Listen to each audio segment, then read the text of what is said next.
Hello. Today I'm talking to Dane Sanders, who is the Vice President of Employee Development and Performance for Common Thread Collective. Hi, Dane. Hey, Jenny. Great to be with you. Thanks for joining us today. So, Dane, you've got such an interesting path to Common Thread Collective. Tell us a little bit about that path. Yeah, you would call it interesting. I would call it chaotic, but I'm happy to share if that would serve. So my background was I did my undergraduate degree in marketing. And at the end of my degree, I felt like I had learned how to manipulate people to buy things they didn't want or need and felt really gross about it. So I went in the exact opposite direction. I went and studied philosophy in grad school. And I quickly discovered that the fastest path to unemployment is a grad degree in philosophy, or to become, it's really you become employed or you become a teacher. And I became a teacher, and I ended up teaching at a liberal arts college up in Santa Barbara, California, and loved that work. And on the side, it gave me a lot of freedom to do some creative exploits. And I ended up starting a little side business as a photographer professionally, and ended up writing some books, and had this very eclectic background. Eventually left. I love my work in higher education, but eventually left there and did a bunch of other things. And if you look at my resume, it's pretty all over the place, candidly. I just went on a series of adventures. And along the way, I met a handful of people that really helped re-inform my thinking around marketing. So one of those individuals is a guy named Seth Godin, who many people know. And Seth, he was on a personal level very generous to me. And he ended up endorsing my first book and ended up really redeeming marketing for me. I see it now as an opportunity to create change, and it can be done well or poorly, even ethically or unethically. And I deeply appreciate that investment. And the other folks that have really influenced me have been, I think a colleague of mine, a guy named Donald Miller, who does a lot of work around narrative branding and the idea of building a story that helps tell a brand's kind of origin story or kind of value proposition, but doing it in a way that really honors the customer and puts the customer in the heroic position and playing more of a guide role to those folks. So all those influences, including the philosophy bit, I studied Aristotelian virtue ethics, which is fancy for, is there such a thing as a good life? How would you actually achieve it? Can you be a good person? And all these things led to me being in my late 40s, early 50s, and being in a bit of a malaise. I had a great life. I'm married, got 4 kids. I've had this eclectic existence, but I had a bit of a malaise. And my dad bod was kicking in, and I was just kind of on the search for something more meaningful. And me and a buddy decided to start doing some experiments in discomfort. And I actually started we would do silly things like get in cold bodies of water and hold our breath and do weird workouts and have weird diets. And it was kind of a lark. It was just 2 knuckleheads trying to figure out midlife. Then all of a sudden, my friend who I started this thing with, a guy named Tim, he passed away. He had a year of suffering from stomach cancer, and he was an Iron Man, and his body just totally betrayed him for the final year of his life.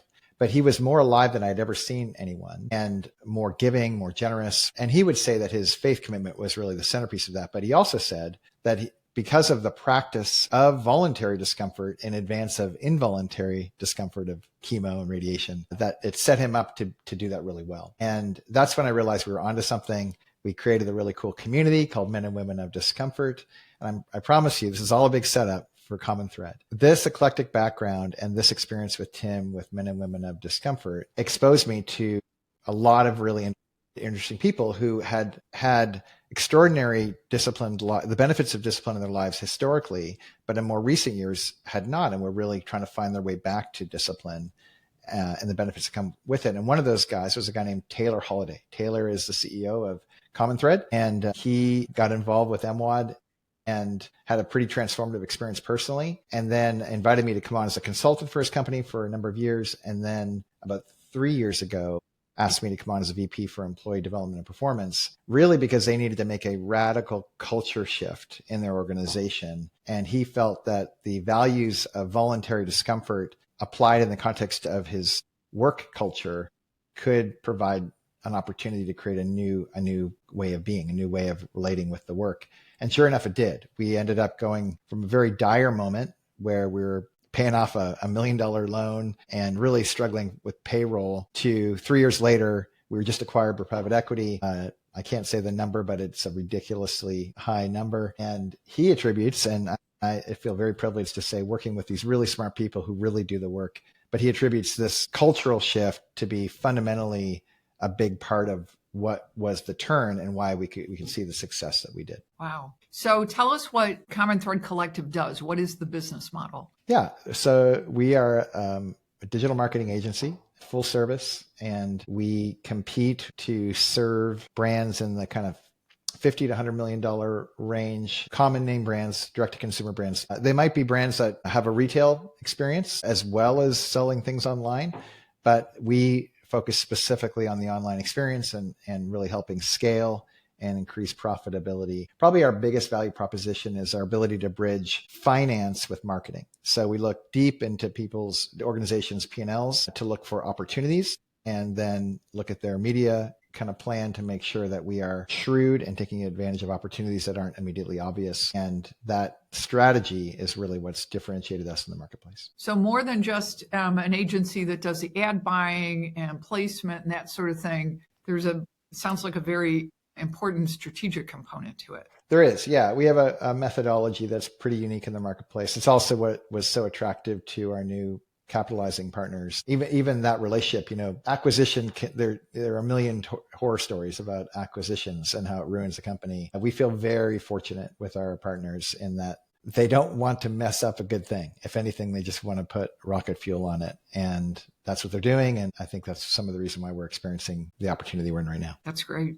So when did the acquisition take place? Well, as you know, Jenny, these things take time. The process was a little over a year, and we closed about 6 weeks ago. Oh, wow. So it's all very new. It is. In terms of it being complete. That's right. The living into it is new. The Right. process has been quite a process. Now, is the company employee owned? It was employee owned. Okay. We had an ESOP prior to the acquisition, so that was thrilling to be able to write big checks to everyone in the company. Being an ESOP it's a little bit technical, and for a lot of folks, when they're an employee at an ESOP owned company, they don't really understand what the implications are because so few companies actually get to sale. But in our case, it was a material event for everyone. That was just so exciting. Everyone that was a part of the ESOP, it was really, really exciting. Since then, we've hired a lot of new people, and that they didn't get to participate with it, but really, really exciting. Wow. Can you talk a little bit about, so obviously the journey for the founder, for Taylor, has been amazing. And it sounds like he had some very dire moments where he didn't know if he was going to be able to survive, but then it was almost like a turnaround. And it sounds like you were involved in that. Yeah. I mean, I don't want to take false credit here. The bulk of the work is done by the folks who do the marketing strategy. And these folks are brilliant. But more than being skilled and talented, they're disproportionately committed. We're really ambitious as an organization. And it's funny, I think in retrospect, it's easy to call it a turnaround story. At the time, we were 10 years in at this point. So it's not like this was new. Every entrepreneur I know worth their salt who have ambition have seasons where it looks pretty dire. So it didn't feel like a turnaround. It just felt like a tough go. And I think Taylor's a remarkable leader, and he positioned smart people around him to help navigate those days. I think if there was one insight I offered to the process, it was don't try to change people. Instead, create an environment that attracts a certain kind of person and actually repels everyone else. And as we did that work through a series of building up of systems and tools and measuring mechanisms, we've done a really solid job from candidating to hiring to giving career path, but all and everything in between as a means to being very protective of our culture. And we only want people who want to do the kind of work that we do, who want to do hard things, who want to volunteer for discomfort. And when those folks come in and they're skilled, we have an unfair advantage in the marketplace. Is it difficult to, the larger you get, the harder it is to find a particular profile of person? Mm-hmm. Has that been a challenge as you've grown? Yeah, it's certainly always challenging. I will say, though, that the more we've been really clear about who we are, the easier it becomes. We know who isn't a fit all the time, very quickly. In fact, it's funny. I just did an interview this morning for a new hire, and I call it it's the final interview, and I get to say yay or nay on new hires. I call it there's actually a title of a book that I've not read, but I love the title, called Let's Get Real or Let's Not Play. And I tell that to the candidate. If we get to the end of this interview, my job is to really understand who you are, and your job is to understand who we are. Because the worst thing that could happen is you get a great job at a place that you don't want to be at.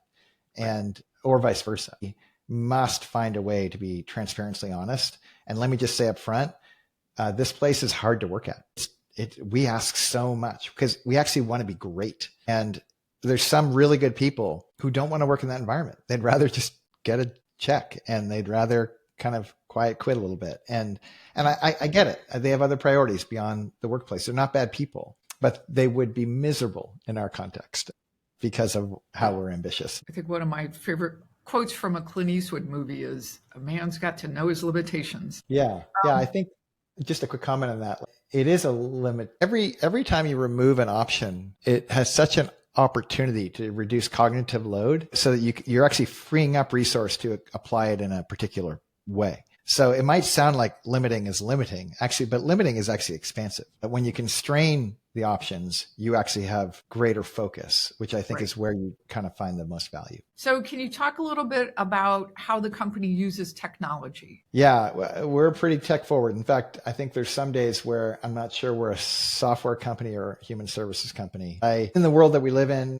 tech enablement is critical. It's why we took on the partner that we did, because they also are experts in tech enablement, and the AI moment that we're in as well, and the AI world that is now normative is absolutely only going to expand. We're not naive to what that means. We have employees who significant portions of their job, it's being reduced in terms of the ability to have the tech do the lift. And if an employee is looking at that and they see it as an opportunity to do the job, like an easier job, which is understandable, but that's all that it is, they probably won't be around for much longer. It's the employee who sees it as like, oh, I just got 10 more hours of my job back. What could I do with those 10 hours? What's the thorny problem that I could go after now that I didn't have time for before? That if I solved this, it would create disproportionate value for our customer. And if I could get after that, I'm very interested. And those are the employees that become our leaders and the ones who are really going to define the future of where we head as an organization. What are your thoughts or the company's thoughts about the direction we're going in the direct-to-consumer market or the online world that we live in?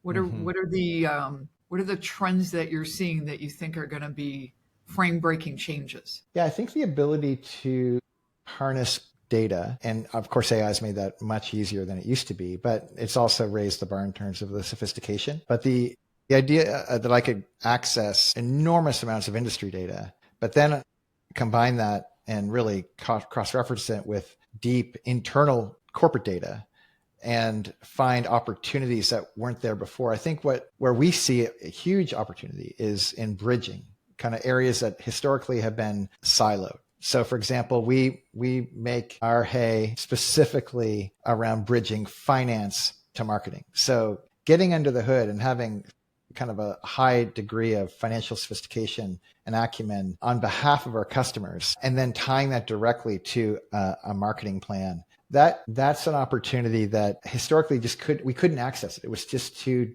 dense of a problem, too thorny. And now that we can access it, we just keep raising our own bar in terms of how we go about executing on that kind of work. So I think as long as we stay in front of that wave and keep creating the tools, building or acquiring the right services, putting the right people together to execute on all of those things, making the right bets around the tech enablement, or at least get enough return on the bets that we make so we can make more bets, I think we'll be in a good position. We're pretty bullish, but it's not for the faint of heart. It is a perpetually changing environment. Even when you think about the ecosystem of there's an agency, there's a client, and then there's all these channels that have very different algorithms and systems and processes and tools. And we're building our own tools to make all of that sing is a tremendous complexity, and one that we find really exciting to be after. Now that you've got a growth partner behind you, which can make things easier to have access to capital, what do you see? Do you see the company changing direction or adding new lines of business or anything like that? Or do you have any thoughts around that? Yeah,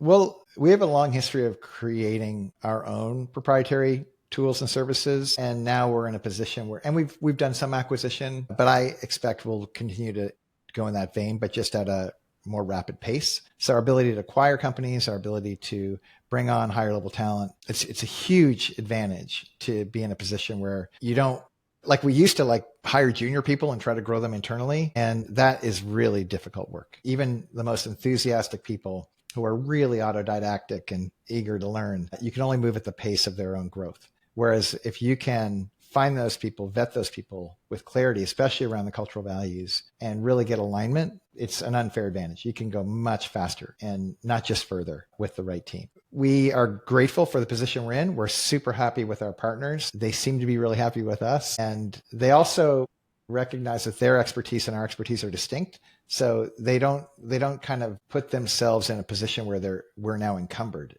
If anything, they're trying to remove encumbrances so we can go faster. Are your employees remote, or do you work in an office together? Both. We have a Southern California office and folks come and go, but I'm fortunate enough to be 5 minutes from work. And I should also mention this too, at post-acquisition, everyone stayed. There's only one significant executive who left, and the rest, if anything, we're in the process of replacing that executive who left, and the other folks, the core of the business has really stayed. And we're all on for this next ride. So that's not insignificant. I think that's an easy way to, if you break up the band, it's pretty tough to sing. Right. So right now we're all aligned and after it. And that happens so frequently in acquisitions that people leave and what's left is not what was there before. That's right. And well, the truth is it won't be here forever. We have a run, we have a window.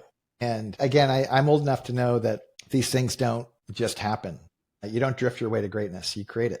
And we are in a season of really good work, and we don't want to take it for granted. So most every day we wake up and go, let's not screw this one up. This is too good. And see if we can add another day to the party. So I'm going to ask you to kind of think back on your own personal journey.